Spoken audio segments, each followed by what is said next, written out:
get started.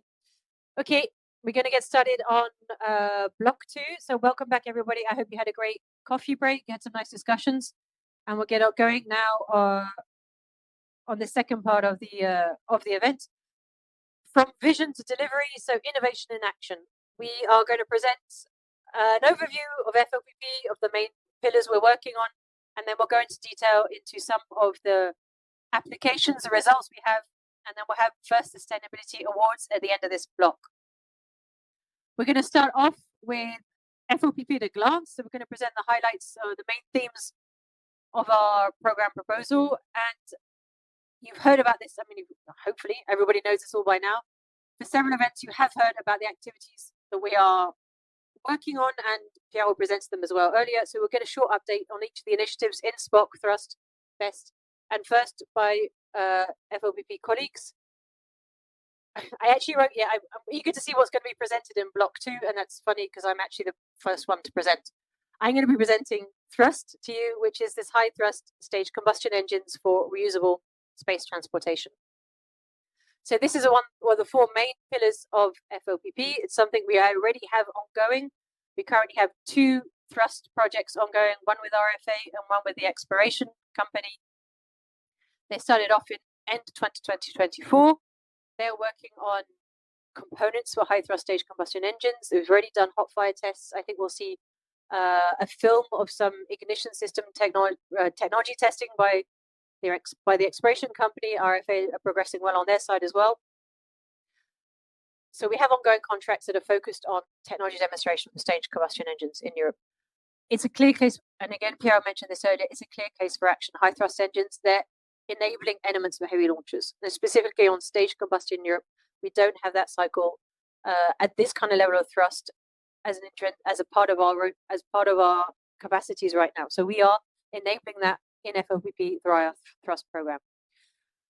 It is also one of these programs, as becoming more and more, that is competitive. When we did the first call for Thrust, it was an open call for competition. Anybody with a plan for an engine could propose something, and we now have these 2 parallel contracts running. And we're solving this bottleneck European space economy. So it's this point, again, that was also mentioned by Jerome this morning, earlier today, about preparing. We've done the ministerial 2025, it's preparing the next ministerial and the next launcher. It's always looking ahead and making sure we have the building blocks and the elements we need so that when we need to go, and that's it, we're going to get the heavy launcher, this is what we need to do for the next system, we have all the elements in place already. And obviously, as we all know, building an engine, especially a staged combustion engine, here we're talking about at least 1 meganewton of thrust. It takes time. So we have the first batch running already. We got funding from the ministerial conference, so we will release ITTs this year in 2026. The first contracts we have running now are components. There's some subscale elements, there's some components. We will ask this year for testing of full-scale engine subsystems. So full scale is above 1 meganewton thrust.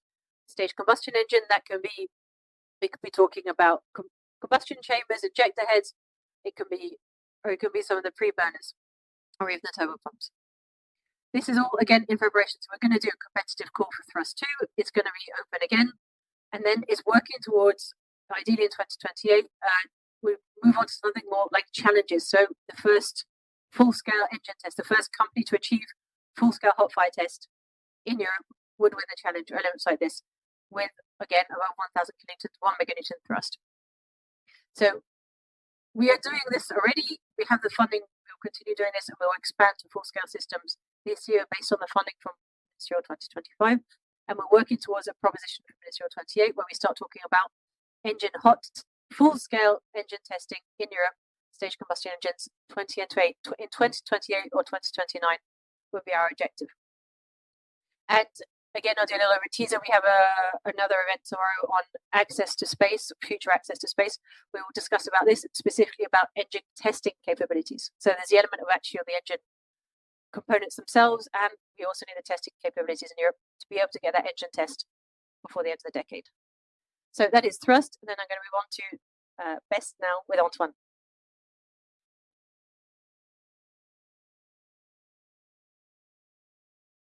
Thank you, Kate. A few words on the status of BEST. BEST is faring much better than my voice today, so thank you for bearing with me. We're well into our second year with the project. And I'd like to shortly recap what we have launched so far. One of our two projects, maybe if I illustrate it better, is with Ariane Group, working on the liquid reusable boosters concept for Ariane 6. This is a project that answers a very interesting question for reusability, and that is, can we introduce reusability in our existing launch systems as an incremental development, not a brand new launcher, but rather as a derivative, a new version? And that also means, can we maximize the synergies that we have in European projects developing reusability? That is Prometheus, Themis, that is existing launches such as Ariane, but also new developments happening in space companies such as MySpace. So we are starting to get results in this, and in particular defining how this makes overall sense, economic sense to start with, but also technical sense. And we're seeing areas where we need to innovate, areas where we need to manage complex consistency problems, and areas where we need to invest in testing. So that's exactly what we had set to do. We're happy to say that we are going to reach first concept reviews in a matter of days, and the project is ongoing till the end of this year. The second project that we're working on is with ESA Aerospace, a different one, but also fully in the objectives pursued by BEST, because ESA Aerospace is tackling reusability by placing the questions in the right order, to draft a long-term plan for future launches and to see how to embed reusability in it, how to approach it. And this leads to a range of trade-offs, of technical problems that are being explored. So the main characteristic of this project is a fantastic asset that can be put to use here, which is the Spectrum launcher, that can serve as a test bed for experiments in reusability. With all these assets, we're also progressing towards concept key points this year. And I'd like to say that these two examples are in a way satisfactory to us, as they show that this method that is being tried with BEST is successful, as it encourages the industry to take ownership of the logic of developments. It encourages the industry to seek for full consistency of economic investments, projections across the life cycle of a reusable launcher, technological maturation, systems consistency, and hence we, as an agency, we can make sure that investments in reusability are always as consistent as they can be. So what can come next? Of course, there will be decisions that have been announced in previous status of BEST that these projects may continue, but also we want to add to them, and we want to launch a new round of BEST studies, starting as these ones were with concept studies, phase 0A, to add new players to the ecosystem, to add new opportunities to de-risk European reusability, and that is what will be on our plate for the next months to organize this. Thank you very much, and now I hand over to InSpace with Agatha.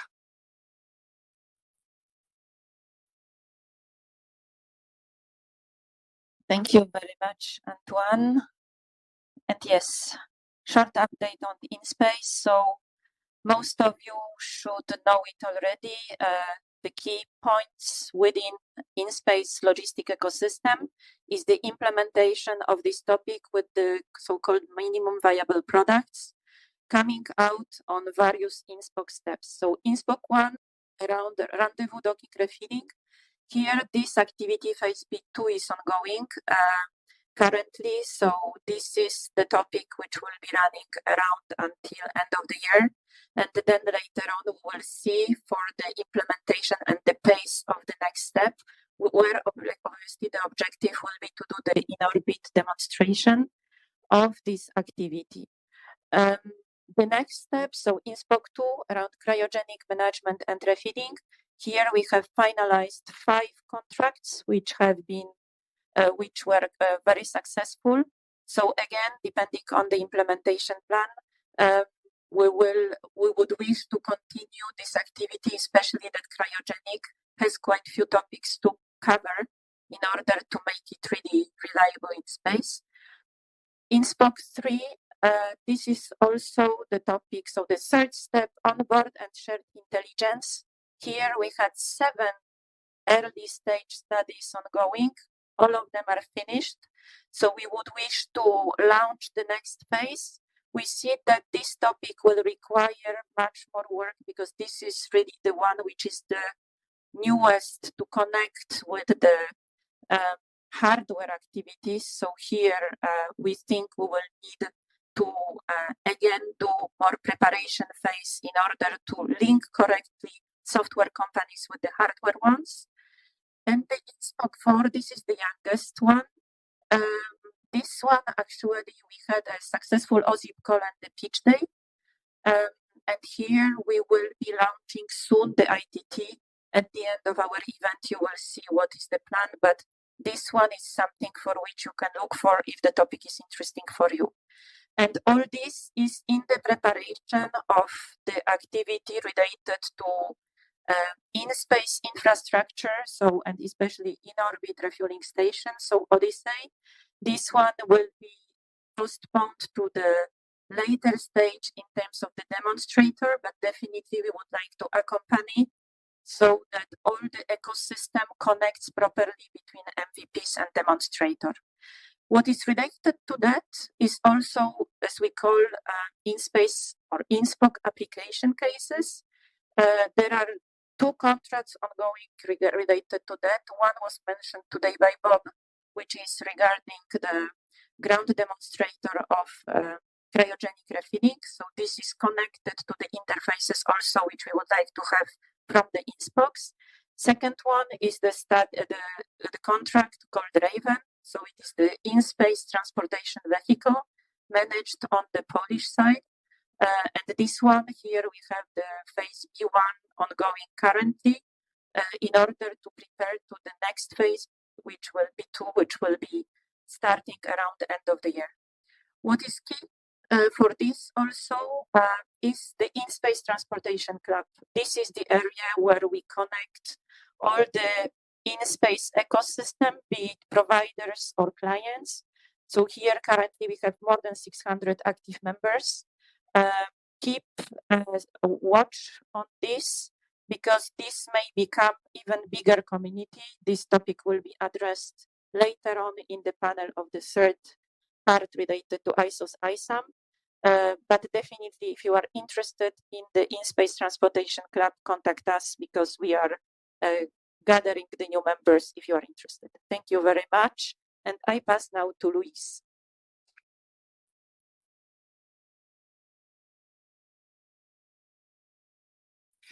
Hello, good afternoon. My name is Luis Escudero. I'm manager of the Technology Disruptors team in FLPP, and I am also responsible of First Initiative. So in this frame, I have the pleasure to introduce this topic, which will also be treated in the next 2 points in the agenda. So most of you know it, but I have to start from the beginning. Sorry for this, for the ones that you know, but very quickly about the context of FIRST. FIRST stands for Future Innovation and Research in Space Transportation. The goal of FIRST is to de-risk technology disruptors, which are key for future space transportation, and to do that in open competition, rapid prototyping and testing. For this, we need European industry. We need technology providers maturing the technology disruptors. But in FIRST, we need these technologies to be commercially interesting, commercially attractive.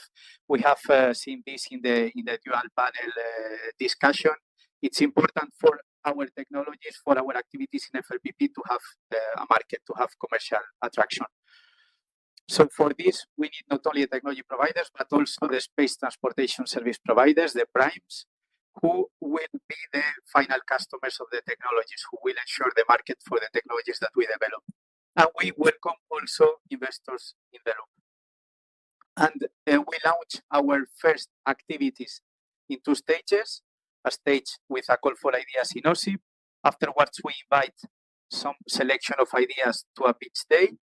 And we invite also the space transportation service providers to present their needs so that then afterwards the technology providers can address the technologies towards these needs and to ensure that there is a market behind.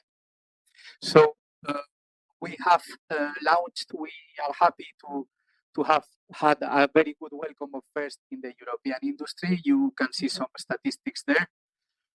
And we have 6 campaigns before CM25. First, initial campaign for structural materials and processes, then avionics and GNC, then propulsion, reusability, then sustainability, and then simulation and intelligence. And these ones are each of them in different steps now. We will have testimonies of them later in the afternoon. And what will change after CM25, some parts will remain constant because we have seen that it has been very much appreciated by everyone. So there will be the usual previous activities with similar budget, similar TLL objective, but we intend to launch also in parallel of these activities, other activities with higher budget and higher TLL objective. And we try to reinforce also the links with SMEs and academia. So the launch of first campaigns will be every 6 months. We have launched already first campaign number 7 for structural materials, mechanisms, and processes. This one is in the call for ideas. You still have until the end of the week to present your ideas. If you have not done it and you are interested and you didn't know the approach, please come to me or to my colleagues. So the call for ideas closes the end of the week. We have a pitch day on the 9th of April, and then we plan to launch the ITTs mid of April. So this is for the new first, number 7, and then we will launch every 6 months on different topics that you see on the slide. And just a quick reminder, there is also first simulation and intelligence. The ITT is open, and it's open until the end of the month. So if you have interesting proposals there, please check. For this one, of course, it's needed an ISA proposal, so it takes more time. But for first structural materials and processes and mechanisms, it's very light, you will see, and you can already send an idea if you have not done it. And I think that with this, I close my intervention. Thank you very much. Thank you very much. We're going to stay on stage. Antoine. Obligatory photo.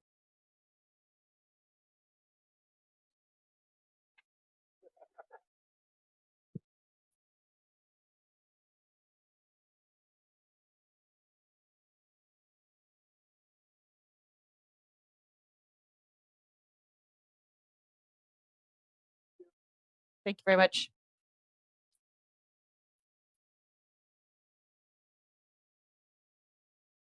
Right, so we've just had FLPP at a glance. So my colleagues and myself have presented an overview of the main themes of what we're working on right now.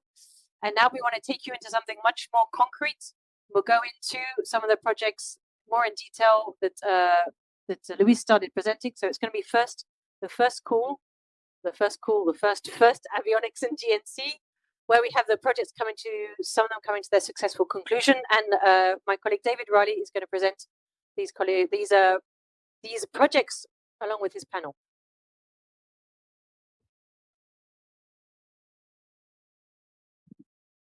Great, thank you, Kate. Thank you, everybody.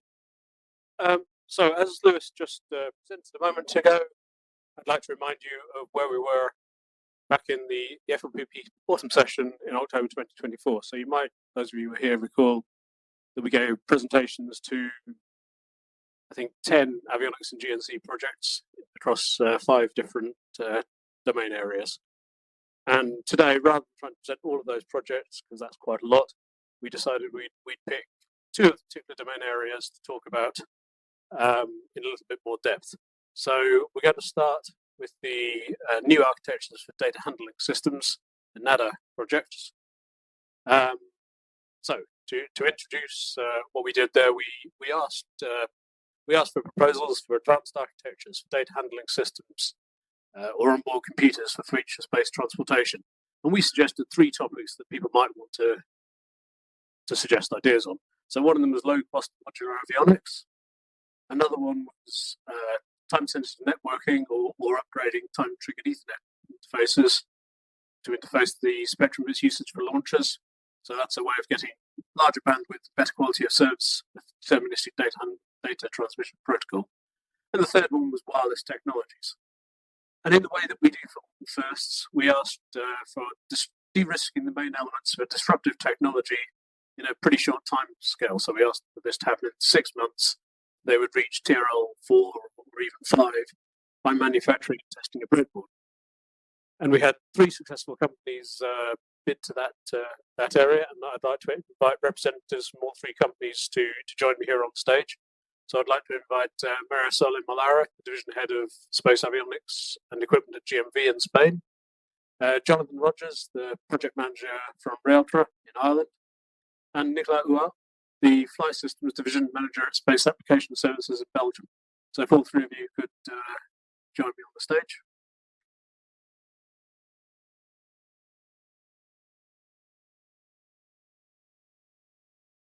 So you have 2 microphones between the 3 of you. And you'll be presenting, yes. It really doesn't matter. Oh, you have 3 microphones. Great. So Marisol, I will start by giving you the floor and ask you, left or right, ask you if you could present the work that GMV did on the DDS over TSN project.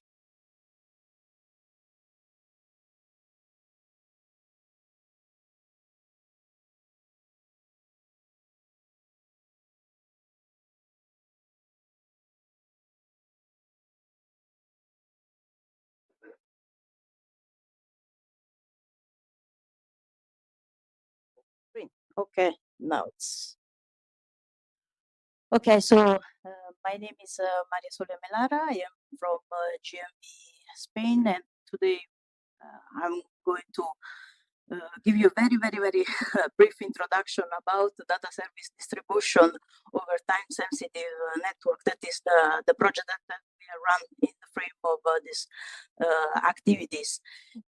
So just very few words about GMV. GMV is a spin-off from 1984 from the University of Madrid, and in the last 42 years it's grown very much, arriving up to 4,000 professionals. We are present in 12 offices in 12 countries, and we run projects in 80 countries. But let's talk about the technical topics that we have today. This DDS, it's a middleware that allows to make an abstraction layer between the application software and the, let's say, avionic bus that is below. In our case, since our avionics solution is based on TSN, basically the DDS is adding more modularity and scalability to our already deterministic solution, but also guaranteeing the possibility to have to reinforce the quality of service that is already let me say that is already implemented in the TSN itself. So very briefly at the GMV, you can see here in the picture below, there is an avionic test bench with a full avionic representative of a micro launcher with its IMU, with its analog sensors, and also a TVC. And we basically developed this library that has been developed according to the critical software rules, so in principle could be ready for the qualification, and we have run a complete test with the full avionic, basically virtualizing the GNC and how in the application software is addressing the IMU and the TVC. Reaching the TRL 4, but we can say that we are close to a TRL 5 because basically this application has run on real hardware representative and with critical software as application software, so fully representative environment, and we are quite happy with the results because this library has added a very low computational effort on the CPU performance overall, and also a very low footprint. And this confirms also the interest that NASA has in this technology, being it used, for example, in the first launch of Orion mission, allowing to basically connect for, if I don't remember wrong the number, for 100,000 sensors, and so visualizing them. That's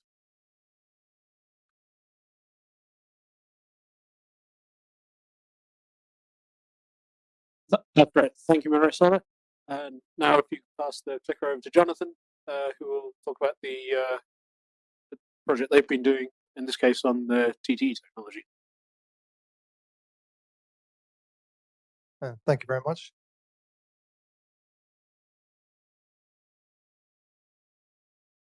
So my name is Jonathan Rogers. I work for Realtra. We're a small company based in Dublin.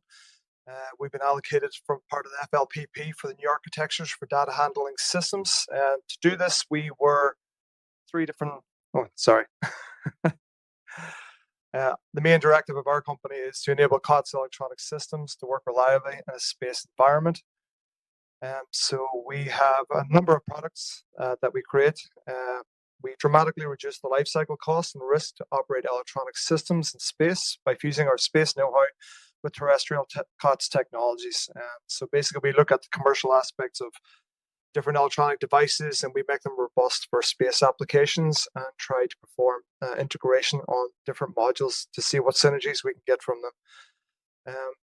The main ones we would have is GNSS receivers, network switches. We'd like to thank even the FLPP program for us because we've been able to develop several of our network switches and GNSS receiver that have already flown on the Ariane 6.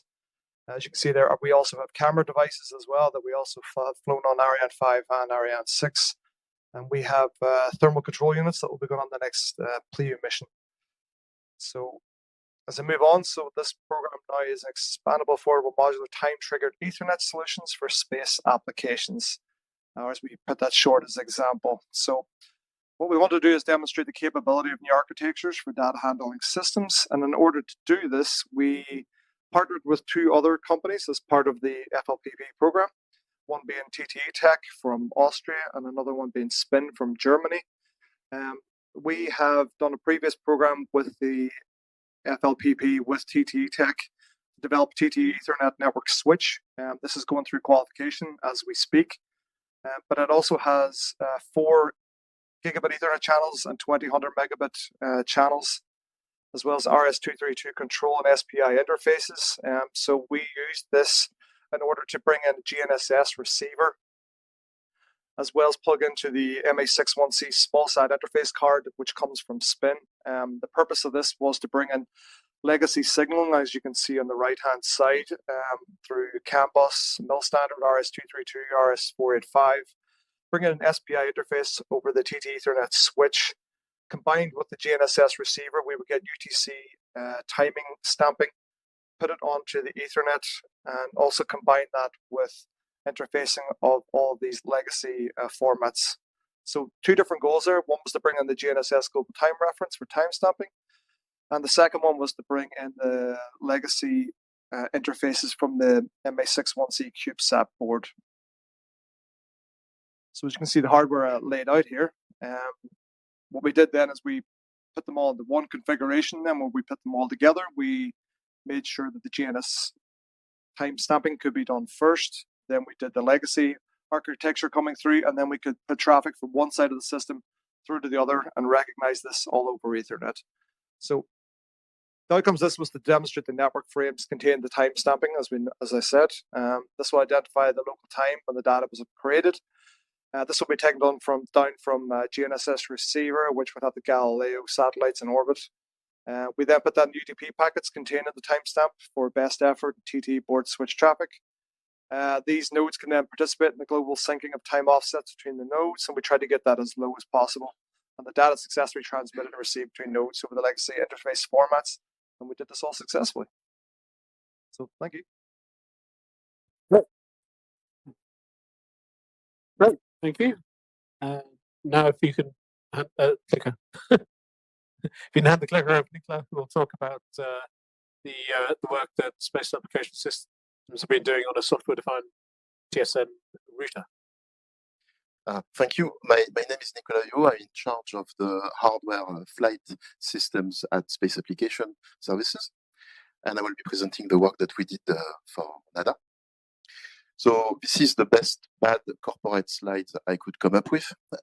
Just to summarize where we are in space, we are specialized in exploration, which is manned space flight, but we also do launcher. There is an obvious link with it because when you dock to a space station, there is a network in between, so that's where we come in. We delivered the Ethernet system of Dream Chaser. We deliver time trigger Ethernet switches for the Lunar Gateway, and we still do legacy Ethernet work on the ISS, mostly on Columbus. Okay, so I had to simplify the engineering diagram, so please excuse the simplicity of this drawing. This is the breadboard that we came up with. I have to reframe what we wanted to do. We didn't want to lock the swap right away. We wanted to explore the TSN capabilities in all of its, let's say, corner spaces. So we developed a TSN switch router, which also includes TSN Wi-Fi. There are some reasons for this in a reusable spacecraft, which we can come with later. So at the left, you have the design under test, and it's an 8-port gigabit switch. And it has layer 2 entirely in the FPGA hardware, and we do layer 3 switching, routing entirely on the software layers in as close as vanilla Linux stack as we could on this particular platform. And we have all the analyzer and traffic generators that is, let's say, symbolized on your right. The result is a bit messy as all the breadboard. It's not as neat as the GMT ones, but you have the design under test on the table at the center here. We have a big Versal Edge FPGA and the flight relatable PHY also. We could demonstrate your basic toolbox for TSN, which is time synchronization, all the time-aware credit-based shapers. But we did a little bit more than that. Of course, we could achieve tens of nanoseconds synchronization in arrival time, which is not easy to do. Of course, that does not hold over the air. The Wi-Fi TSN is a different beast. But we can also do VLAN, and we can do all the advanced inspection that you can do in layer 3, which is to support security features, of course. Yeah, okay. Thank you. Excellent, thank you. Great, so I will show us a picture of all this now so it's fair. So no, thank you for 3 really interesting projects and all of which have gone successfully, I hope. So a question maybe just to ask all of you. Have you found that the process we've used in FIRST, so what Lewis was talking about earlier with the OSIP call, the pitch day, and then the ITT, helped you to interact with potential users so that you would develop a product that fits the market needs? I can maybe start. Yes, I think we were a bit, let's say, unfamiliar with the process at first, but I have to say the informal part is very, very useful. The coffee machine talk and the breaks. There is the formal introduction, which helped us a lot, but I think it's the talk that we do at the coffee now and tonight that helped us a lot in trying to understand the market. Yes, in our case, it gives us also the opportunity to involve some potential user of the technology, like in our case, the collaboration with Sirius micro launcher that for sure can improve the networking that there is in the space ecosystem. And this is kind of activity that you can do only if you have no pressure for the launch. So basically, you have a side track where you can develop technology and improve things into the future. Yeah, I completely agree. And the last time I was here a year and a half ago, we got the opportunity to meet multiple partners like themselves. We've worked well with TTU Tech over not just the previous project, but it's led on to this NADA project we're on now, and it's opened up to other suppliers and other partners that we can also synergize with going forward. Okay, great, thanks. And to ask a slightly different side of things, I think we asked a fairly open question in the first call, and the three of you have all done slightly different, different things, different parts of the jigsaw puzzle. In order to actually use it on a launcher, presumably we need to fill in those gaps in the jigsaw puzzle that are still left. How might we do that? Is that through FIRST, or is that through some other way? Depends. But there are some maybe for the maturation and to go to ITRL is not the first let me say option, but could help, of course. While to push new ideas, to bring new concept on the table, FIRST for sure it's the best way to do it. But I mean, by talking and networking like in occasion as today, this can be also find a way forward.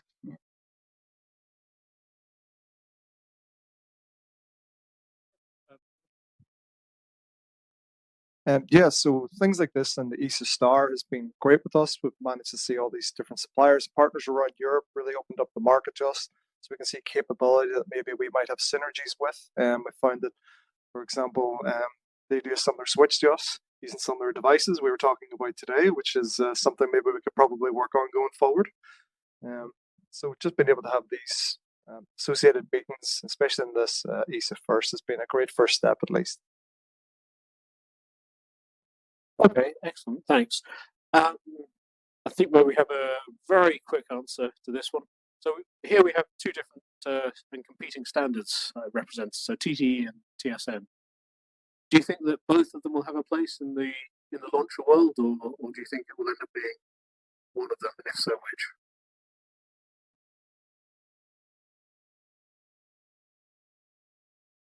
And we have to take a photo in 30 seconds, so quick answers. Well, thinking about the perfect world, why not have both of them working together? But we know that this is not going to possibly to be implemented. I think that probably we will see a dichotomy, no, two different scenarios depending on the kind of launcher and of the kind of application. If you want to reply to that. I think you can have both because vehicles don't just generally have the one network. You can have multiple solutions to this. So you can have certain aspects of a network that might be better for as opposed to the overall structure. Okay, and I think that's as far as we're going to have time to take it. So please do catch all three of them in the coffee break. I believe we're supposed to take a photo before we let them escape. Yeah, step up the photo, So please. we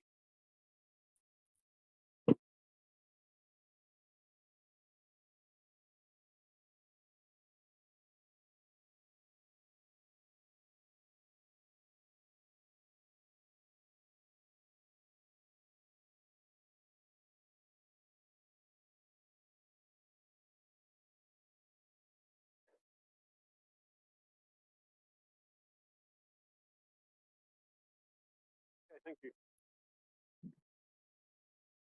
Excellent. So after that fairly networking and software-based thing, we would also like to discuss a second project, which was the low cost and autonomous flight termination systems. So what is an AFTS, or an autonomous flight termination system? At highest level, it's an autonomous safeguard unit which can determine the location of a launcher and make a neutralization decision if it's not in the place it ought to be, without support of ground systems. These are something that's been identified as a key technology for reducing the operational costs of launch activities, particularly letting us increase the cadence and letting people operate from new launch sites which have less existing ground infrastructure. So once again, we asked industry to look into de-risking the main elements of disruptive technology in relation to AFTS. We gave them a 12-month time frame to reach TRL 45 by manufacturing and testing a breadboard.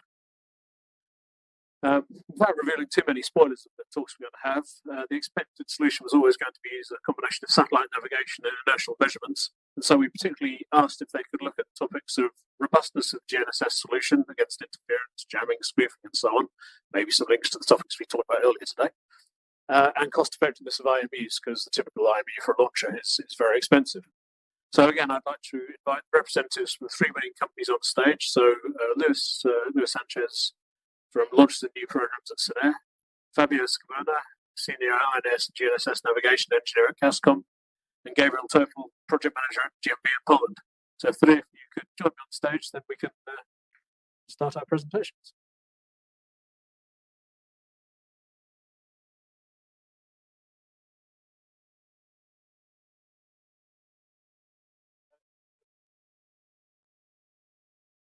So in the order you're shown on the screen. I'll invite Luis to start the process off.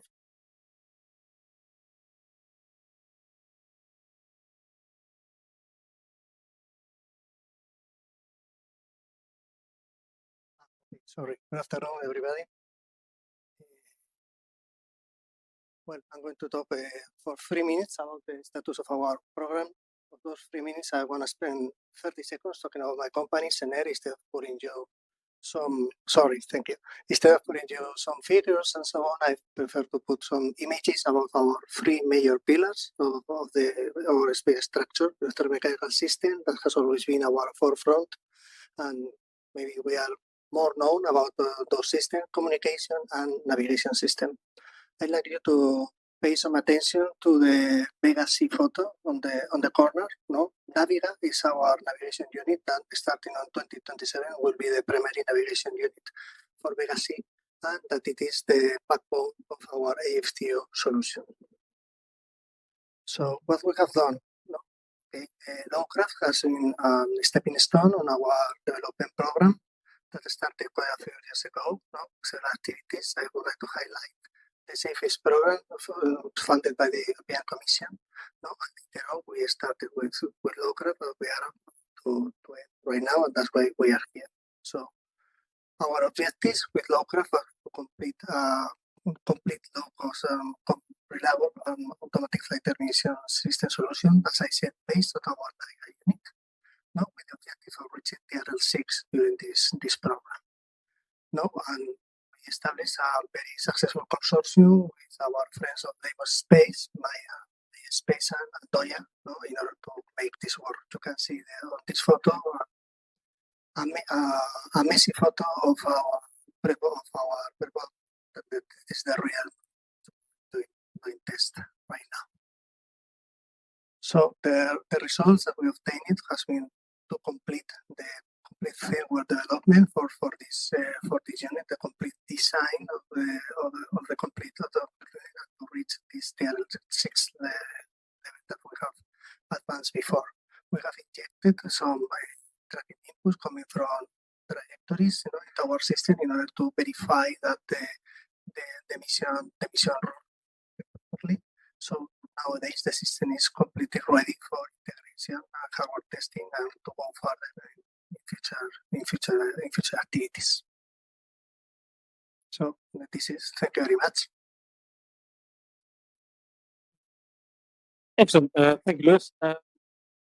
And now I'd like to ask Fabio to talk about the project run at Cascom. Thank you, and good evening, everyone. It's a pleasure for me to be here. My name is Fabio Scavona, and I am a navigation engineer in Cascom. What is Cascom? We are mainly a company which have core business on satellite navigation technologies. Our core business is based mainly on space receivers for LEO and Moon application, professional GNSS receivers for testing satellites and sensor stations, and satellite navigation simulator for testing receivers before the missions. Moving to the local project, what we have done. Our main goals was to develop a TRL5 prototype of the FTU based on a failure-tolerant design. And as you can see in the picture here, our FDS systems is based on 2 autonomous flight terminations units. Each unit integrates 1 IMU and 1 GNSS receivers, and moreover, you can achieve a more robustness by integrating an external GNSS receivers in the overall FTS design.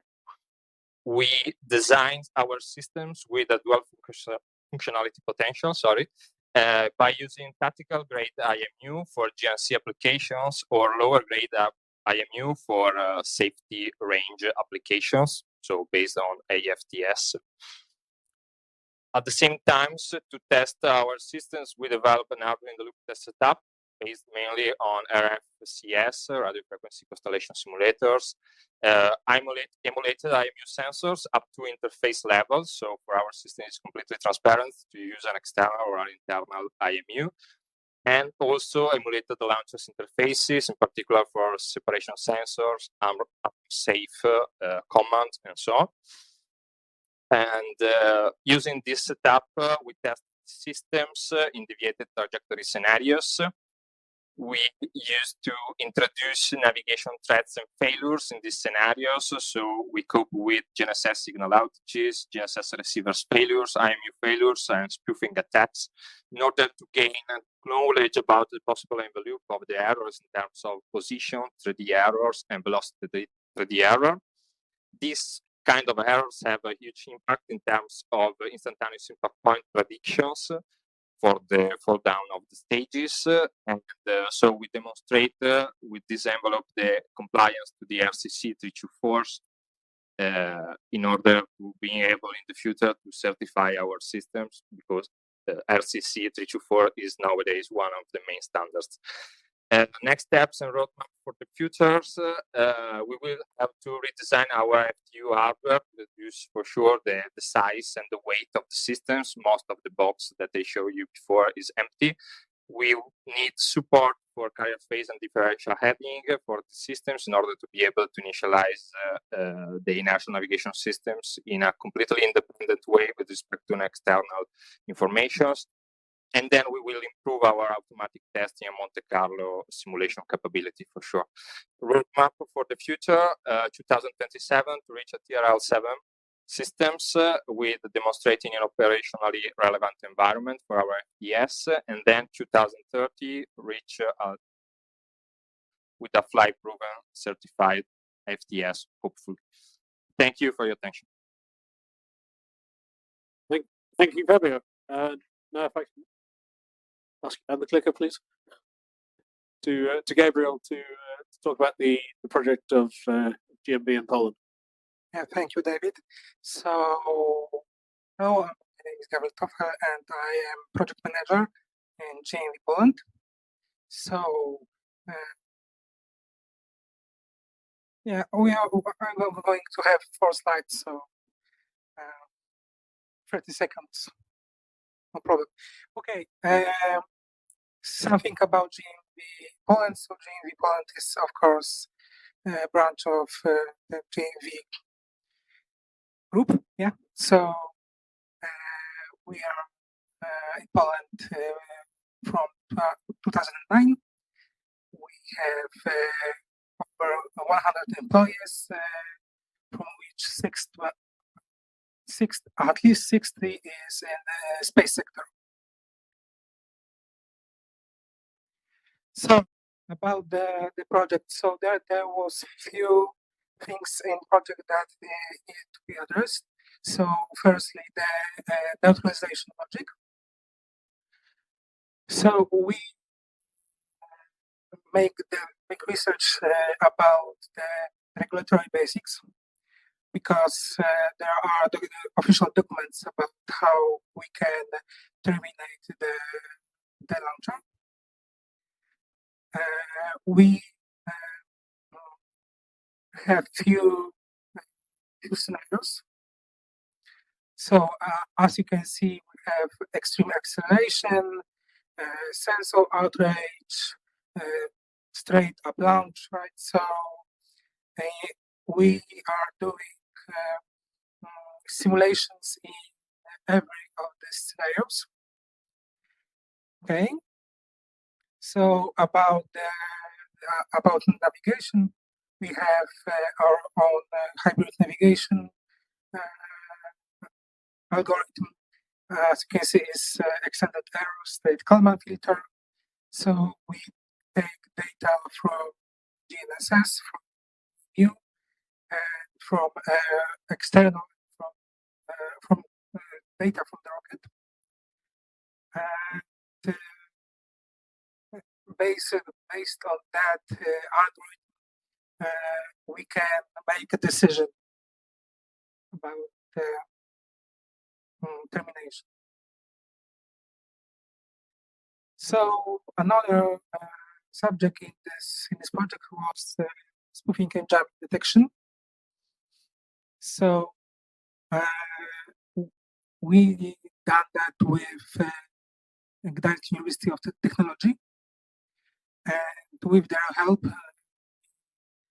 research few algorithms, and we are working to apply it to our hardware. Thank you. Great, thanks very much. Don't put your microphones down because I now have some questions for all three of you together. So I'll start with basically the same question that I asked to the previous panel. Did you find that the first approach of inviting you firstly to make an OSA proposal and then to talk to people at the pitch day before making a formal proposal helped in terms of making connections with potential users or informing the consortium that you did this project in?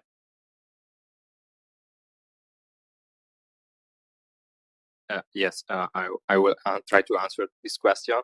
For example, in our case, this was not the first project in which we tried to develop an FTS demonstrator. We already have collaborations with Space Lab and Avio in doing so.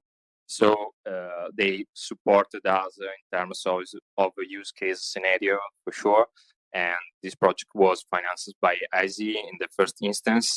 With this project now, with ESA, we take charge of the complete design of the FTS systems in terms of hardware, software, and we ask support to La Sapienza University in terms of use case definitions, because usually launchers companies are kind of blocked in terms of sharing reserved information, in terms of trajectories, real IMU data, and so on.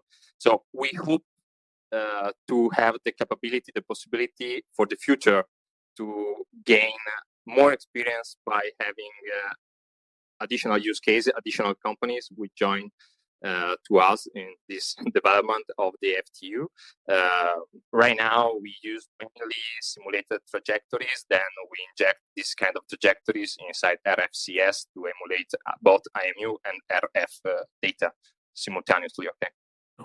And either of the other two want to?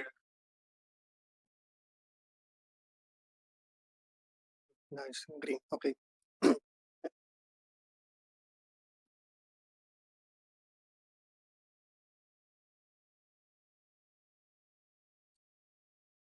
Okay, no, just maybe to add under a programmatic point of view, no, I think that well, first of all the future space transportation team at ESA is making a wonderful work, making this activity go further. Has been able to put in contact we as an industry with the stakeholders that are the launcher community and the spaceport community. No, otherwise, as you were saying, it would be very difficult maybe to have this community working. So at that point of view, under a high level programmatic point of view, it has been very, very useful. Okay, great. And I think Fabio sort of already led on to a question I was thinking of asking a minute ago, but presumably one of the steps that comes next is a need for real-world flight test data. And I think, Fabio, you've already hinted at the difficulty of it, but what data do we need? When do we need it? And who would you like to get it from in this room? Okay. No, I think that today there are many companies that works on micro launchers or expandable launchers or usable launchers, or big companies also, which can help in this for sure. Yes, usually it's a problem about which is related to legal aspect to share some kind of informations. Okay, so it's not easy. And I think that one of the main roles of ESA can be to help us in this process. When do we need this information? As soon as possible, for sure.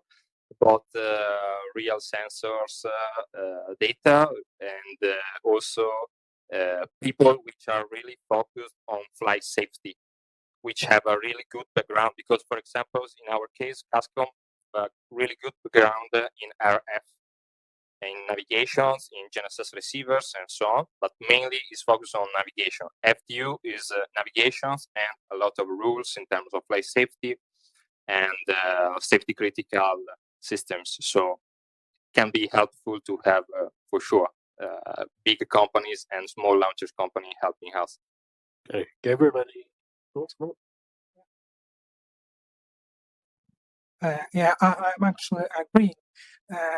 What we need to make it further is mostly data from launcher manufacturers. By data, I of course think about the trajectories and about the rocket specifications. Maybe not entire specifications, but some measures how much mass can it take, and so on, so on. And other thing for a while, which I thought about, is that it would be interesting to have data from the FTL incidents. So when the not automatic, but just FTL was used, and see why it was, on what premise, and so on. Okay, and certainly if there's anybody in the room who could provide any data like that, we'd be interested to talk to you. I think I speak on behalf of all of the teams here. So we're running low on time. I think I can maybe ask one more quick question, which is what comes next? So are we ready to sell these things to launch service providers or spaceports, or is there another step that needs to be done first? And in 30 seconds, what is that next step? I'll just start with this. Next step, of course, is to fly, but we have to fly as a passenger. Nobody would like to on a medium flight of our unit make our work as a primary unit. So we need to find some first flight opportunities on which we can be just a payload in order to demonstrate our capability.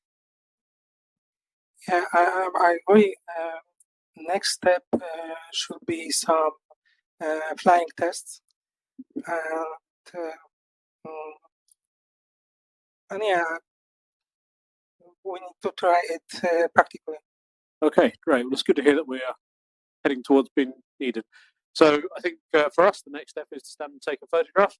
But while we're getting ready to do that, I'll ask for applause for our panelists, and secondly, to remind everybody that if anybody wants to know more about this topic, the Access to Space Club tomorrow will also be going into it in more detail. So we look forward to being able to say more about it then. So thank you, everybody.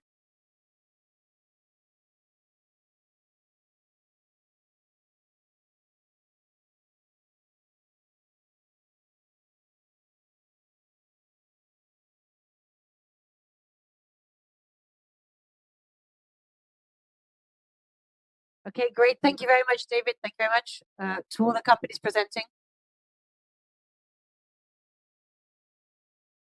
Thank you for the water top. Okay, next up is, I probably shouldn't say this, but it's one of my favorite parts of our events. I just love the way everybody looks so happy when they get certificates. So it is time for the award ceremony for the winners of the first sustainability contracts. And this time is extra special because this will be the first time that Piero will be handing over the certificates to the winners. So in FLPP, we have already been active on the topic of sustainability for a few years. We see it as a real advantage for European industry. This is the reason why we've launched the first sustainability campaign, and we'll present the results of the call today. So Valère and Margot will present a little bit of background about what we mean by sustainability and how it applies to what we do. And then they will present the winners of the first sustainability call with their own certificates. And don't forget to take a photo with certificates with the winners. Valère and Margot, floor is yours.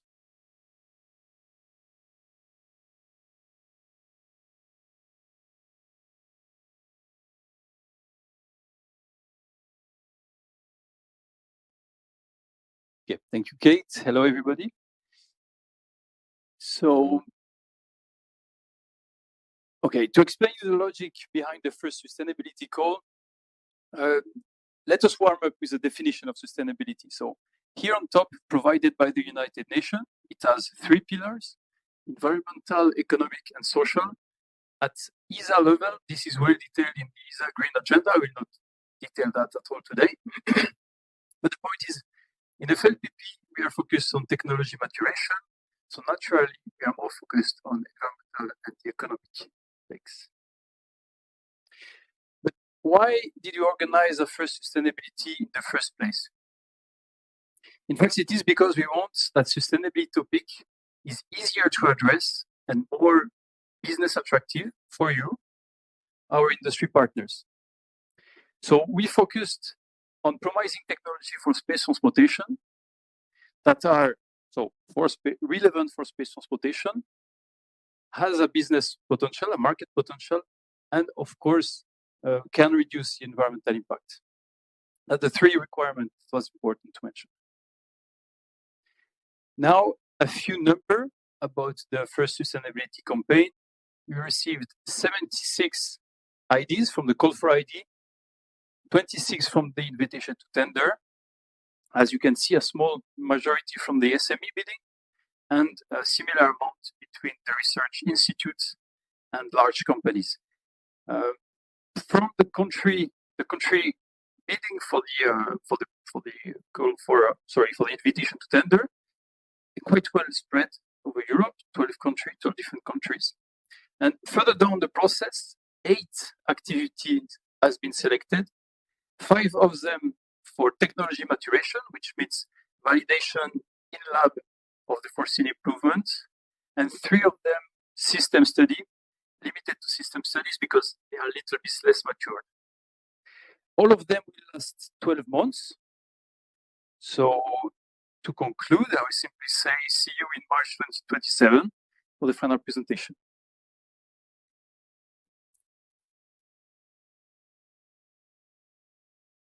And I will give the floor to Margot, who will give you more details about the awardees.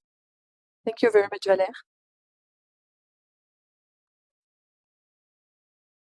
So from the other submission, we derive 4 ITT themes: space transportation vehicles, processes and manufacturing, ground logistic and resource storage, and materials and propellant, all with the goal of improving environmental sustainability.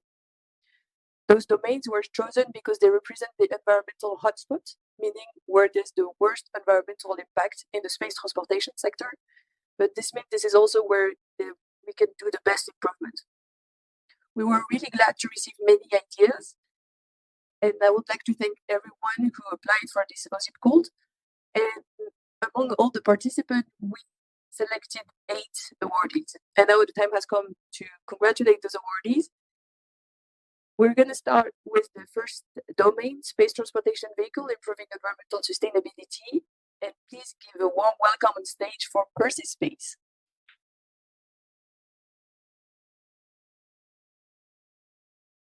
There you go. Congratulations, Jesus. There you go. You can pitch your ID. You have 2 minutes. Can you hear me well? Hello, everyone. My name is Jesus Muñoz. I'm the CEO and co-founder of Per Se Space. And today I would like to present to you our system study, which is called Ecotethers, and how we are working on improving the space sustainability from our side. In a very short term, Ecotethers is a project in which we are developing propellant-free propulsion systems to tackle two of the main areas of application that the space sector, I think, needs to tackle during the next 10 years. One of them is space debris, and the second one is in-orbit servicing. And the question now is how we can have propellant-free propulsion in space. The answer that we came up with is by using the natural resources that the Earth offers to us. So the electrodynamic tethers is a type of technology that we are using. And this is a technology that uses two of the natural resources that we have available. One of them is the ionosphere, and the other one is the magnetic field. So when you combine these two resources together, what you get is a force that can be used for satellites to lower down their altitude and therefore serving as a space debris mitigation device, and also to upper up the altitude of the spacecraft and therefore having a propellant-free propulsion system for satellites and in-orbit servicing vehicles. Per Se Space is the company that is in charge of commercializing this type of technology, and we came from the European Innovation Council that put 5.5 million in order to develop this technology and be in the process that we are right now, where we can start talking with clients and define the use cases. And this is what the Ecotethers project is about. We are in partnership with Astroscale and with Thales Alenia Space in order to have a clear view of the use cases, the different requirements from a system level, from an interface point of view, in order to define how this technology can be brought to the market within the next 10 years.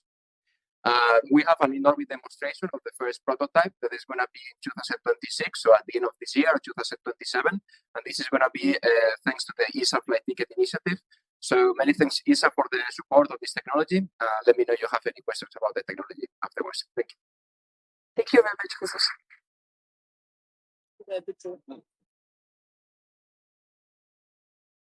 Pierre, you can come to give them the certificates, a quick picture, and then we move on.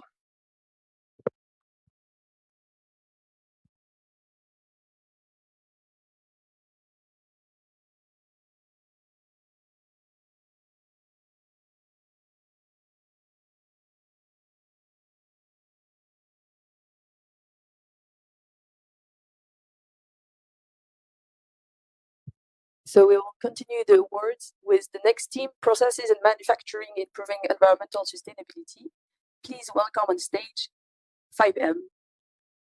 Adam Doggle, please.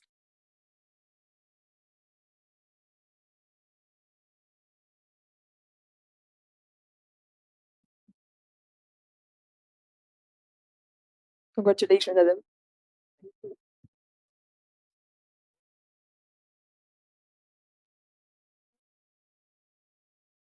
Right. Hello, everyone. Good afternoon. So I would like to introduce the company which I represent, which is 5M, and present our idea within the ESA First Sustainability. So 5M is a Czech-based company founded in 1992. So in this area, we have 30 years of heritage within the sandwich structures and composites.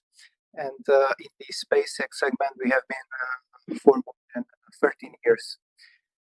What started with some simple sandwiches and products for space missions developed into complex assemblies that you can see on the slide in front of you. The panels for example, Hubble telescope or the Roselle. And we contributed on the development of flexible solar array. And last but not least, within the FLPP, we have the development of dispenser, which was also the introductory point for thermoplastic composites. In spirit of continuation with this technique, we suggested or proposed for the ESA First Sustainability, in which the technology to de-risk will be the out-of-autoclave processing, and the goal will be to reduce the carbon footprint of manufacturing by removing an energy-intensive process. Since we are in space, it is quite important that this green technology will not reduce the mechanical properties of the composites. Therefore, the target application is something that is quite, let's say, destructive on the materials, and we will try to test these composites in harsh conditions which are exposed to cryo tanks. So thank you, Isa, for this opportunity. And if you have any questions, I would like to discuss them over the coffee break. Thank you. Thank you very much, Anna.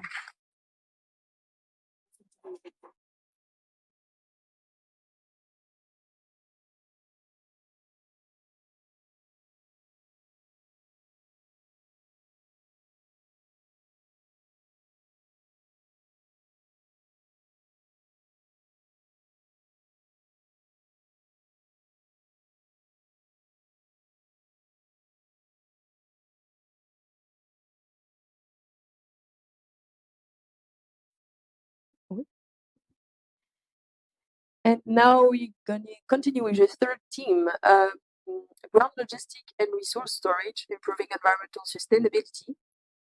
Please give a round of applause for OHB Checkspace.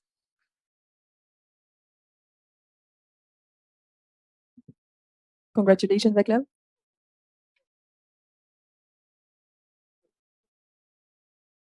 Hello, I'm Václav Lazar with the OHB Checkspace. This is a part of the OHB group that you might be know. And I'm going to present you a Stargo project. Well, the project, I've called it Get Your Space Hardware a Train Ticket. Disclaimer, we are not going to launch your satellites with a train, but this project is all about the transportation that happens prior to launch itself. So the project is based on the 3 pillars: the standardization, sustainability, and the rail integration. And we truly believe that we are able to maybe dig into those topics and to actually provide the new maybe technologies and approaches for the on-ground transportation. So we want to leverage standard ISO 668 containers that you might know, and essentially we want to create multi-usable interfaces and absorbers, for example, to be able to transport with a rail network. For that purpose, we've partnered with Mitrans. This is a Czech railway company, and the OHB system group to provide us the end-user experience. We want to conduct the system study, and we will mainly focus on the feasibility and technical concept solutions for this application. So, yeah. Thank you very much.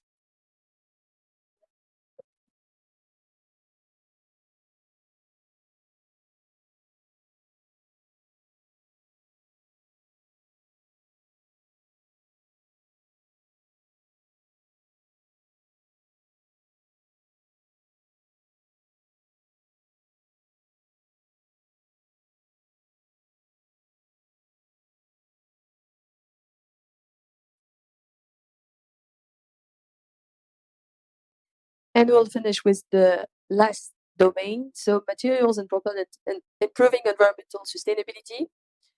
Here we have many more. So please give a warm welcome to Avio, ETH Zurich, Technalia, Lofit, and Technische Universität Dresden.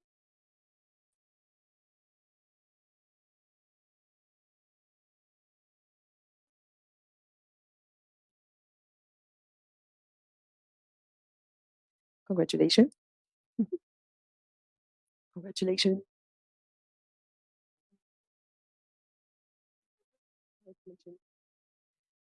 Please sit if you have space. And we will start with Fabrizio. No, sorry. You have to stand up again. There you go.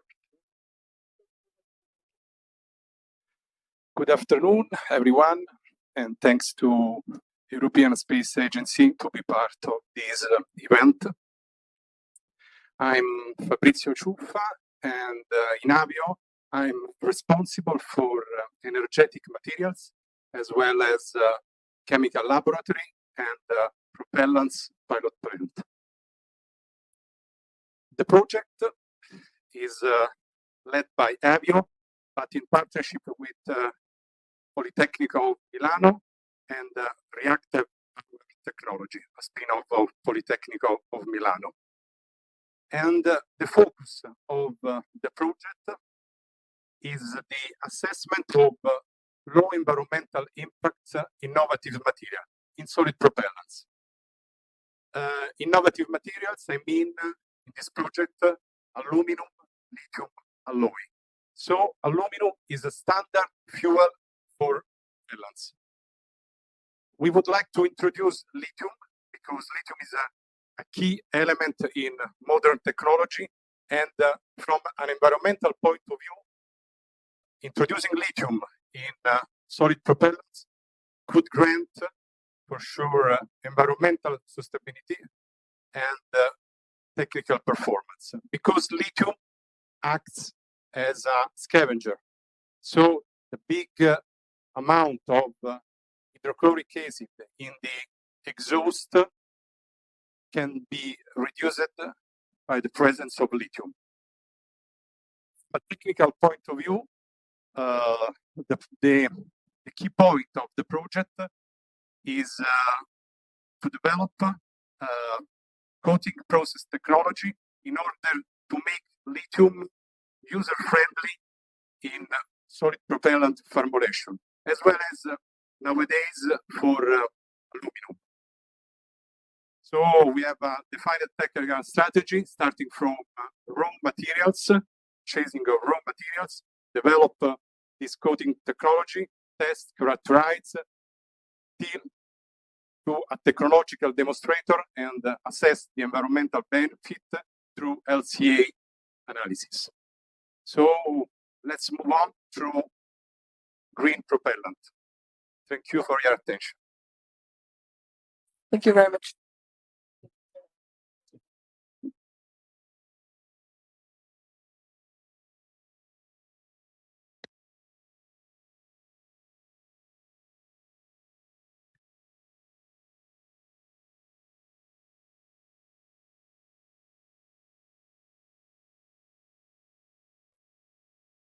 Thank you. We'll continue with you, Deborah.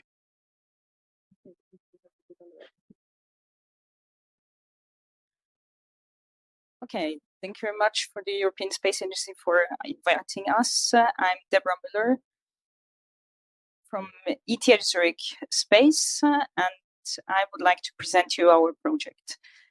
Think for a few seconds how cool it could be to have your local garden tree being the backbone for the future space transportation.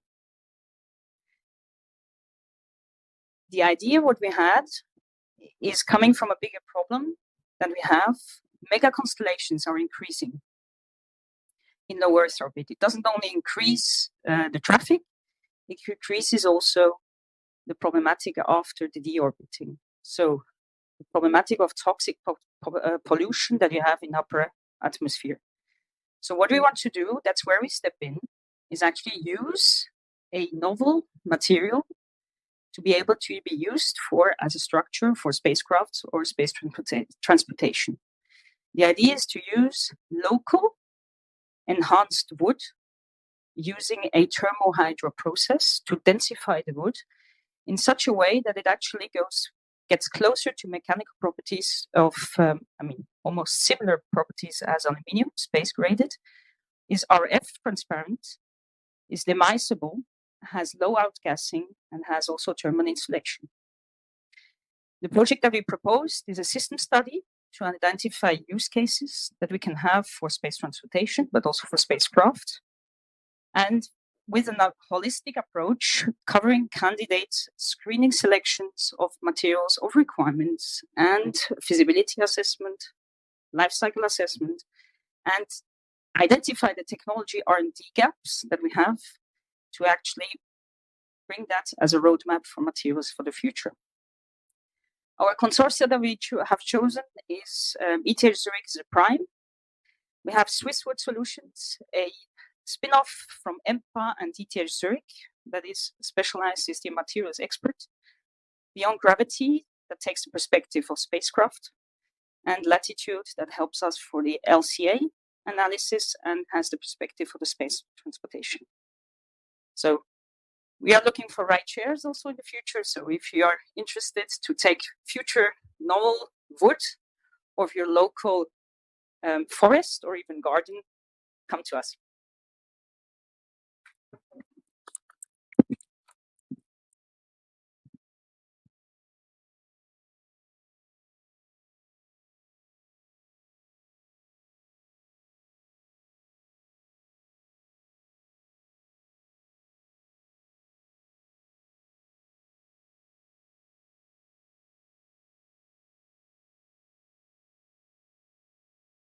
Thank you very much, Deborah. And now we're gonna continue with Hazel. Please. Thank you.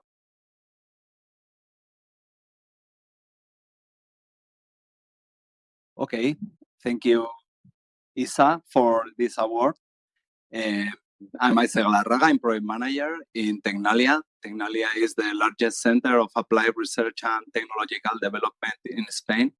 We have more than 100 space-related projects, but for our team, that is the team related to new alloy development and metal circularity, is the first space-related project, and we are so happy. We are even printing specific patches for this project. So I came today to explain orbital project. Okay, so what is this about? Most of you know that nowadays many of the space structure are made with aluminum alloys. Okay, and normally is high carbon footprint and critical raw material dependent aluminum alloys. What we are proposing in Orbital project is to transform aluminum scrap into high performance space grade secondary alloys. In this way, we are planning to reduce the carbon footprint of the aluminum alloys up to 94%. Okay, so how are we gonna do this? We will use integrate computational engineering and experimental validation methodology for alloy designing. Okay, and then we will validate this new eco alloy by space broad level component, and this we will make in collaboration with Latitude, a French SEM dedicated to develop launching system, and our final goal will be to enable a greener space missions and future in situ recycling on Moon and Mars. Thank you very much. Thank you very much. If you have a spare badge, think of us.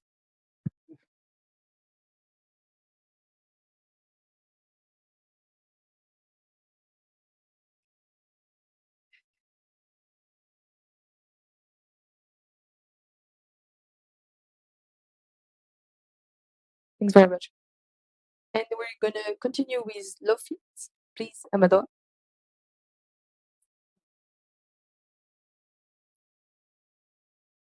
Well, thank you for the invitation and for the work. So my name is Amador Garcia, leading Lofit Composites.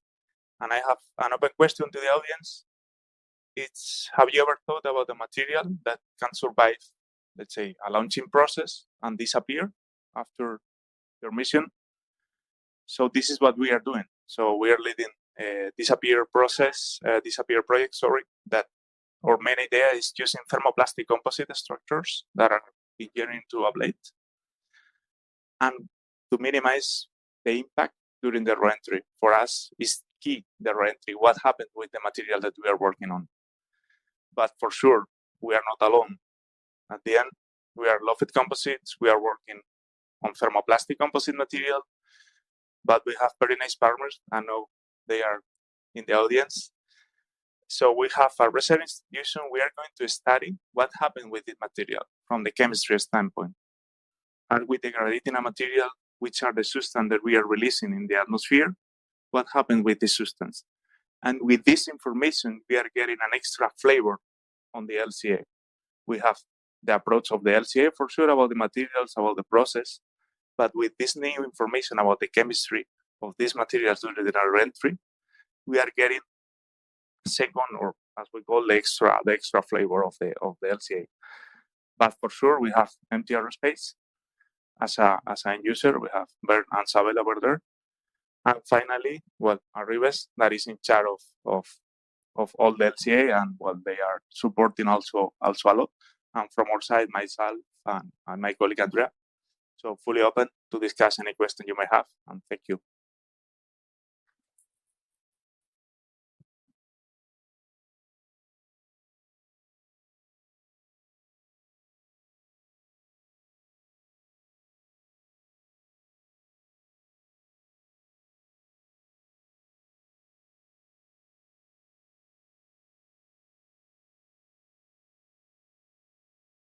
Okay, and last but not least, please welcome Rafaela from TU Dresden.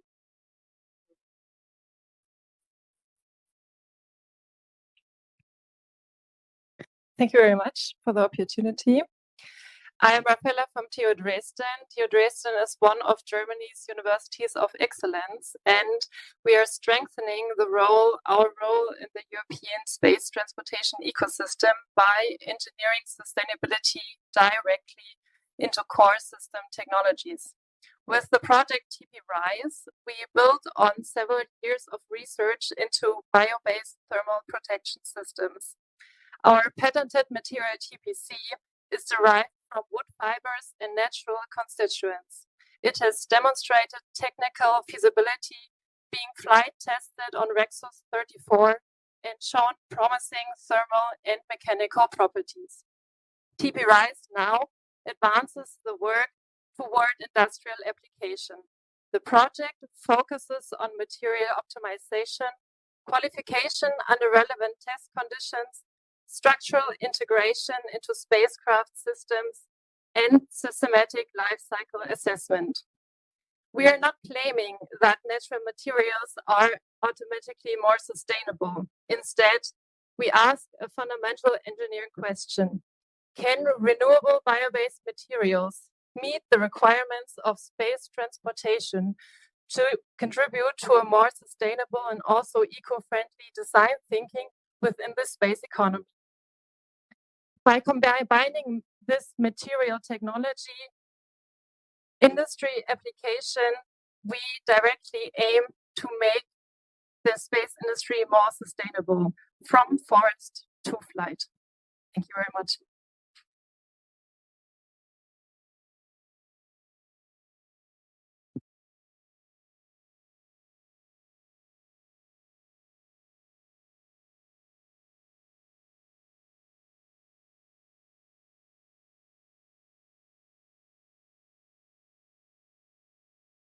Just to point the photos are not over. So yes, sorry. Could you please come?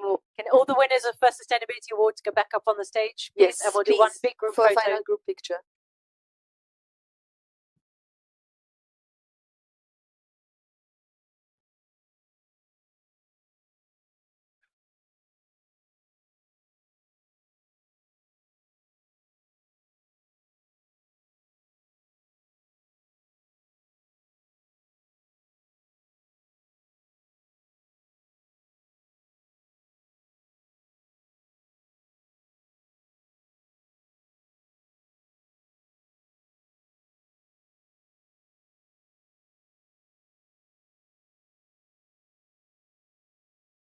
Thanks very much.